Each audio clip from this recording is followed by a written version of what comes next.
Ladies and gentlemen, everywhere I look, I see people learning cloud. They're watching cloud videos, they are passing cloud courses, getting cloud certifications. They have the word cloud on their resumes. Yet at the same time, I feel like there are so many companies saying that they can't find competent cloud engineers. Now, this disconnect to me immediately raises a flag. Because if learning cloud turned you into a cloud engineer, we wouldn't have this problem. The supply would have caught up years ago. Instead, I feel like we have a massive amount of people who feel like they're doing everything right and they're just hitting a wall in the interview process, in the application process, in both job titles and compensation. And the uncomfortable truth is, I feel like a lot of these people aren't failing because they're not competent enough. I feel like they're failing because we're learning the wrong version of cloud entirely. We're optimizing for activity instead of actually engineering things, and I don't think that those two are the same thing. Now, I actually came to this realization when I got the job that I'm currently in, which is not a cloud engineer job, but I do a lot of cloud adjacent stuff. And in this video, I want to explain why this phenomenon happens. And more importantly, I want to show you a real path because the end goal is not just to learn cloud, but I think the end goal is to be someone who can build, explain, and manage cloud systems with confidence. So for most people, myself included, learning cloud quickly becomes just like clicking around in a dashboard, whether that's Azure, AWS, or GCP. You watch someone spin up a VM, you create a storage account, you attach a network interface, maybe you make a VNet, and everything like feels productive because things are popping up on the screen. There's movement, there's these green check marks, and by the end of it, you feel like you've built something really meaningful. But realistically, you learned like where all these different buttons lived, but you didn't actually understand how the system worked. And I feel like the portal is doing a lot of the thinking for you, and you never really see how networking, compute, security, storage are kind of working under the hood of the things that you're doing. So then we have questions like, hey, why is this resource public? How does traffic actually reach it? How does traffic flow across your virtual network? What identity is this running as? What secrets is it grabbing from? Does it rely on certificates? When does authentication happen? What happens when usage spikes? So we never really develop this mental model, and the only way we can develop this mental model is by actually engineering the solutions. So I think a general rule for how we can break out of this is anytime we provision a resource, we need to be able to answer the following questions. How does traffic reach it? What identity does it run as? What can it talk to, and what happens when it fails? And to force that understanding, we can also start learning some infrastructure as code. Terraform, Bicep, CloudFormation, CLI-based workflows, and we can have architecture diagrams before we're actually deploying resources. Even if it's slower at first, you're kind of forcing your brain to think in terms of these relationships and how these things fit together. Now, I don't think that certifications are evil, but I do think that they give a lot of people this blind sense of confidence. Again, myself included. The goal stops being understanding how these things actually work, and it starts being, hey, what do I actually have to learn to pass this test? And then the depth just disappears. Now, a lot of these cloud exams, they reward recognition more than actual reasoning. You learn to understand keywords. You learn to memorize numbers. You eliminate the wrong answers. And then you associate these problems with this prepackaged solution based off of whatever vendor it is. Now, that forces you to learn to choose from a menu, and it doesn't force you to learn to build and design from first principles. In the real world, nobody actually tells you which service to use. There's no multiple choice, and there's no correct answer waiting for you.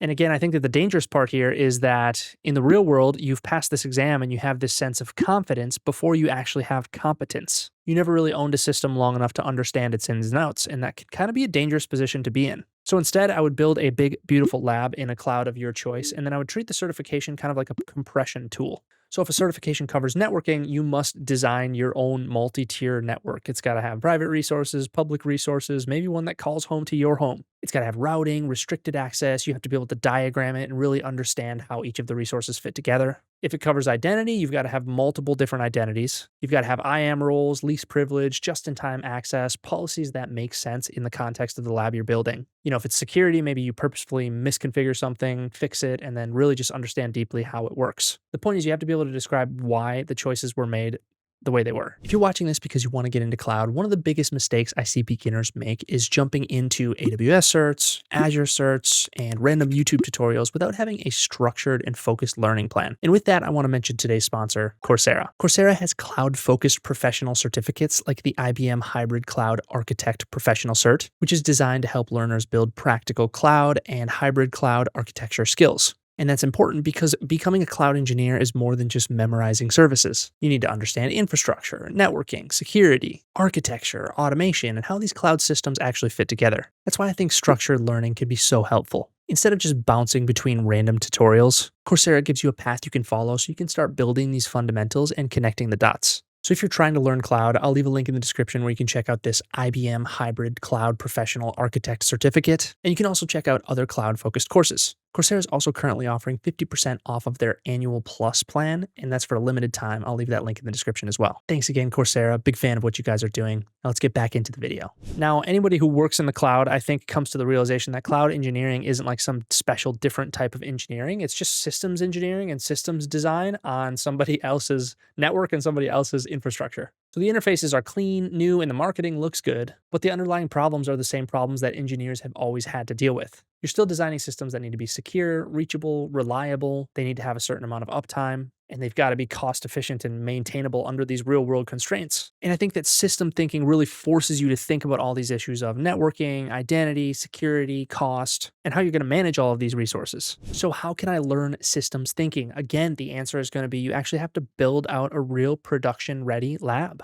Pick a simple application, a static site or an API. Draw the request flow. How does it go through DNS, networking, compute, storage? Where does authentication happen? Where does authorization happen? Where could a failure occur? And then build out that entire system. Now, one thing that I've really learned from my job as well is that in order to truly understand something, you have to be able to draw it and diagram it. So make sure that you draw a diagram out the solutions that you're putting together first. Again, I've been very fortunate to work with super competent engineers, and seeing their thought process is like, man, the planning phase is almost way more detailed and hardworking than the implementation phase. Because by the time they get to the point of implementing a solution, they've already diagrammed it so hard. The whole team has just blasted it, and we know what the failure modes are. We know where things could go wrong and where things need to be considered. Now, again, I urge you to get out of the tutorial bubble where you're just watching videos, and you should actually be building your own real production lab. And I say production because it's going to be a demo lab still, but take it serious and build out really cool things. In this age of AI, you can build way more than you ever could. And try and build something that is reliable, that has a certain level of uptime, that could stay up for weeks, and that just works reliably and is also cost efficient. And you're going to find that you learn a lot about these different trade-offs. Guys, I truly believe that the moment someone becomes a cloud engineer isn't when they first deploy their first cloud resources or when they learn this new service. I think it's when they deploy a system end to end, really own it end to end, and understand how all of the pieces fit together. So TLDR, most people learning cloud aren't really doing anything wrong. They're just aiming at the wrong target. Cloud engineering isn't about collecting tools and certifications. It's about taking responsibility for big systems, sitting in discomfort long enough to build up some good judgment, and then learning how things behave when they break. The upside is that real cloud engineers, I feel, are still super rare. And when you have orientation for where this bar is, I feel like it's a lot easier to get there. And again, I got cloud certifications and my mind wasn't really open to this until I started working in this infrastructure security company. So I think that it's something that if you work in IT, you just don't naturally see. Guys, I wish you the absolute best. Thank you so much for all the support lately. Good luck tracking down those cloud engineer jobs. Be safe, be smart, and make some good decisions. We'll talk to you in the next one. Bye.